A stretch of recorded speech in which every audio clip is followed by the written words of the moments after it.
Live Fit Podcast, episode 67. In this Wednesdays with Will episode, Dr. Harden explains which supplements are most important for good health. Would you believe the federal government now recommends to get enough vitamins, nutrients, minerals from fruits and vegetables so as not to become vitamin deficient?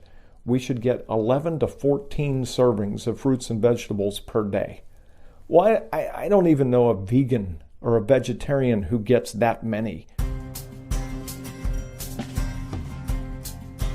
You're listening to the Live Fit Podcast with Glenn Johnson. Here, we'll talk about all things related to good health, fitness, food, fat loss, and the mind-body connection.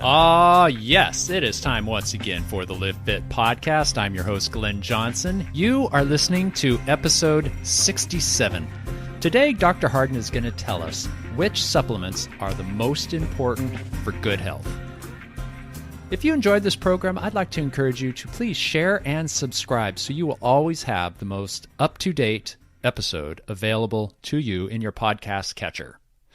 Also, if you'd like to ask Will a question, please go to livefitpodcast.com. You can leave a question via email or even a voicemail, and we will play it on the air, unless you ask us not to. So let's get right in with the show. When I ask Will, what supplements would he recommend? I'm sure you have a certain idea of what a huge topic that is. I can't tell you how many hundreds of hours, even just post-grad, I've studied nutrients or nutrition and supplements. I think what you might be asking, without outright asking it, is if I was going to whittle down what a person should do to improve overall health with supplements, what would I recommend? And I think the answer is, if I was going to name three things everyone should take, it would be 1, a high absorption, fairly comprehensive, phytonutrient containing multivitamin. Again, I mentioned that company Metagenics. I love their multi called PhytoMulti because it's high absorption. It's very complete in its overall contents of vitamins and minerals, and it contains phytonutrients. So phytonutrients are nutritional components primarily in fruits and vegetables, smaller than vitamins and minerals, that are known to be immune stimulating and in some cases even anti-carcinogenic. So examples of those, you've heard that, for example, tomatoes have lycopenes in them. And you've heard of leukotrienes and pycnogenols. Those are small compounds, known anti-carcinogens or immune stimulants, similar essentially to antioxidants that boost immunity. It's what you get from fruits and vegetables. Therein lies the ultimate benefit of fruits and vegetables. Not only are they alkalizing, not only do they provide vitamins and minerals and fiber, but they contain phytonutrients, and that's why they're a really important part of our diets. But in truth, would you believe the federal government now recommends to get enough vitamins, nutrients, minerals from fruits and vegetables so as not to become vitamin deficient? We should get 11 to 14 servings of fruits and vegetables per day. Well, I don't even know a vegan or a vegetarian who gets that many.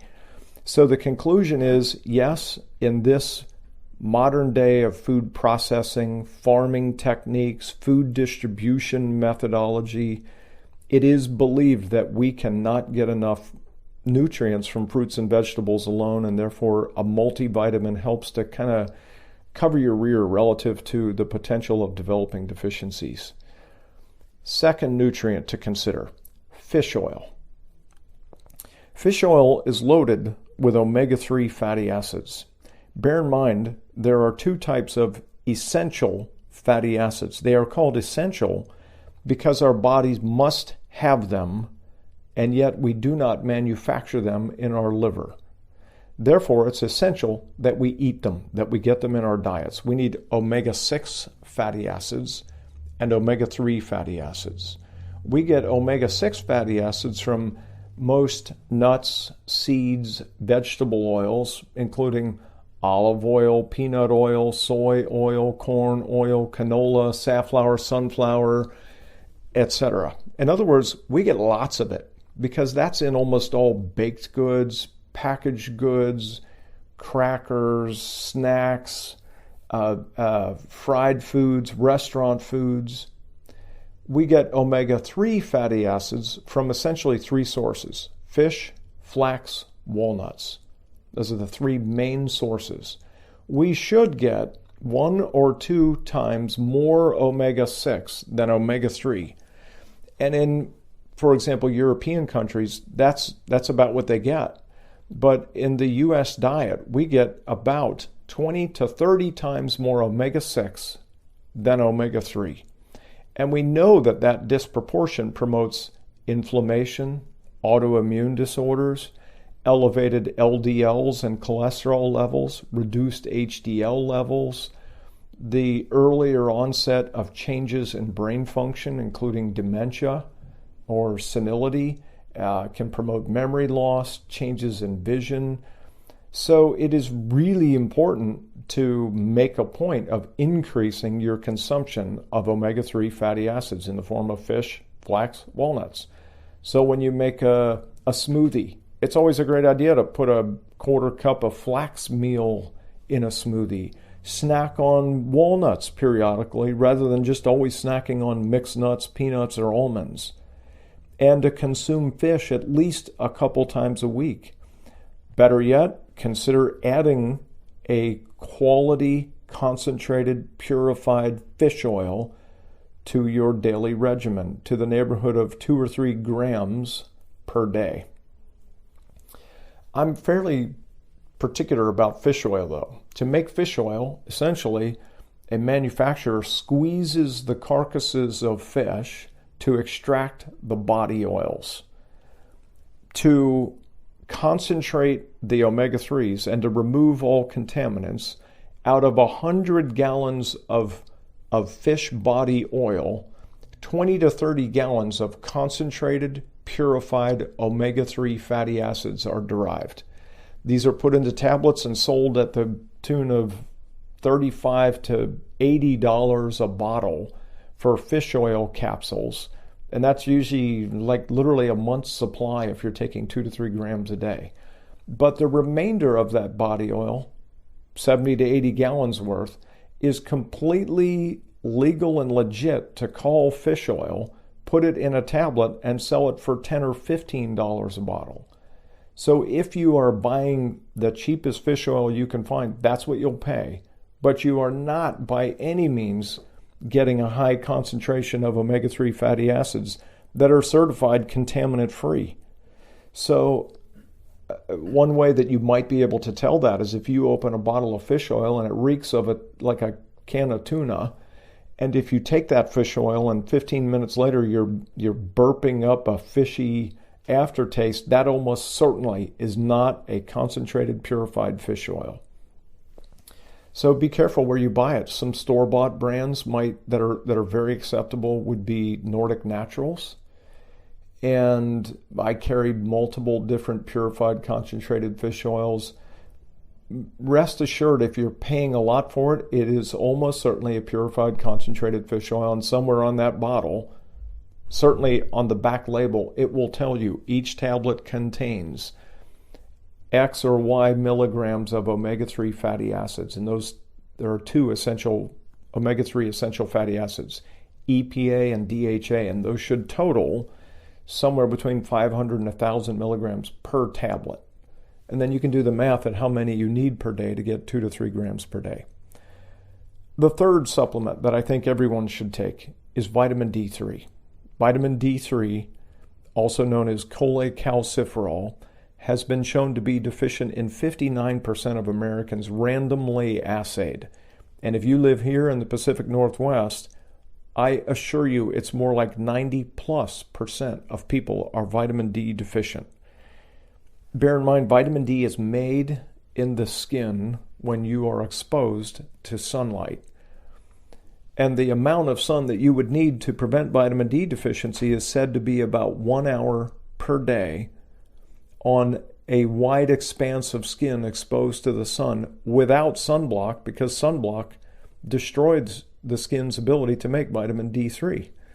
So the amount of D3 necessary to address deficiency and also to prevent it is somewhere in the neighborhood of 3,000 to 6,000 IUs per day. An IU is like a milligram for a fat-soluble nutrient.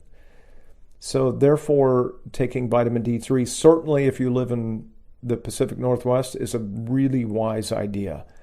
Vitamin D also happens to be one of those nutrients that a lot of people actually feel. That is, by taking vitamin D, they'll say that they feel more energetic, they're sleeping better, their muscles don't seem as tense. A lot of people see improvement in lower back pain when they take vitamin D. So vitamin D is really a fascinating nutrient. One, it is now considered to be the number one cure or preventative for common colds and flus, more so than vitamin C. It's been demonstrated that it improves insulin sensitivity, and therefore it may prevent type 2 diabetes and improve blood sugar levels. It tends to improve mood, and if you're one of those people that tends toward seasonal affective depression disorder, that is, you get the blues in the winter, often that's nothing other than a vitamin D deficiency, and taking 4,000 or 5,000 IUs of vitamin D3 a day might clear that up in literally 2 weeks.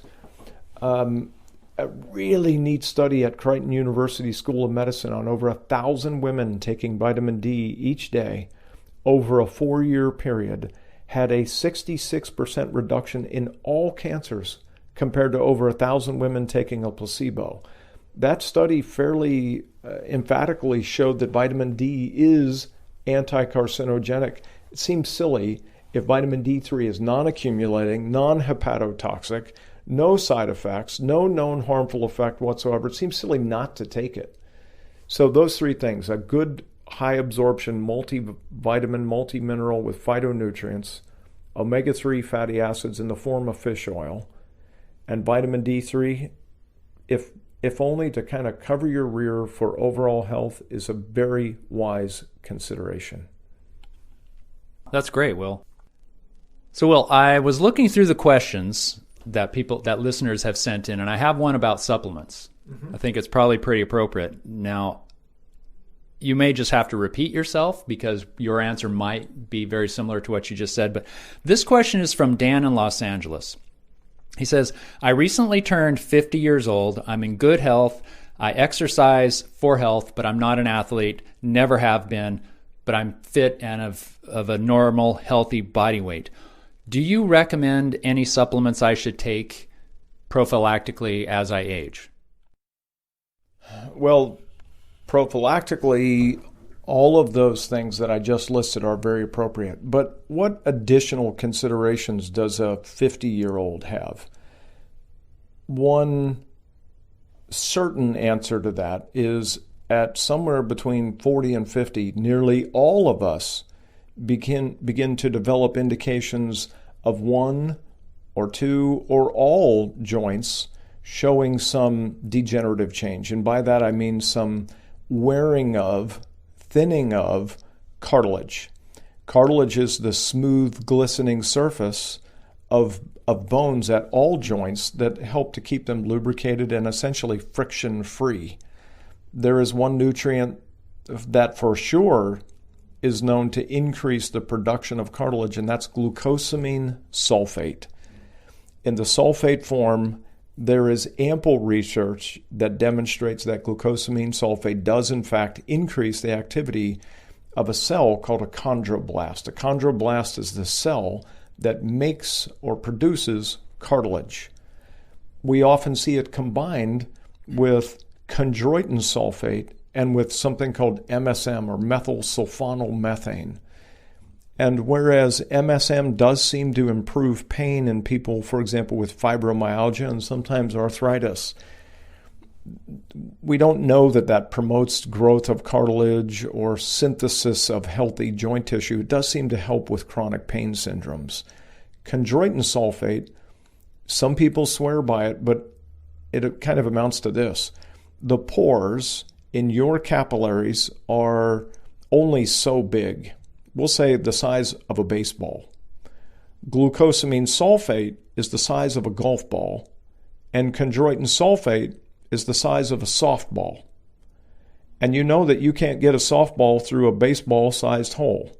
So it's very debatable, and I think it's unless you are an individual who happens to have fairly large capillary pores, that chondroitin sulfate can even get out of the bloodstream into the joint tissue and therefore stimulate change in cartilage. But a golf ball easily gets through a hole the size of a baseball. We know glucosamine sulfate isolates itself in joints after consumption. In fact, if you radioisotopically tag glucosamine sulfate and take it, an hour later it's shown to be harboring itself in joint tissue. You know, I've taken glucosamine sulfate since I was 35 because of the nature of my work. I come crashing down on people and do it day in and day out, and I'm consequently in my profession susceptible to degenerative joint changes of wrists, elbows, shoulders, and low back. I have none of that. I cannot say that by taking glucosamine sulfate, I feel amazing. What I can tell you is if I run out and I don't take it for about 4 or 5 days, out of nowhere, I'll notice mild stiffness of an old knee injury. My shoulders or elbows feel mildly stiff. In 4 or 5 days of going back on it, all those things are alleviated. And I have many, many patients who take and swear by glucosamine sulfate, more by far than those who take chondroitin sulfate or MSM.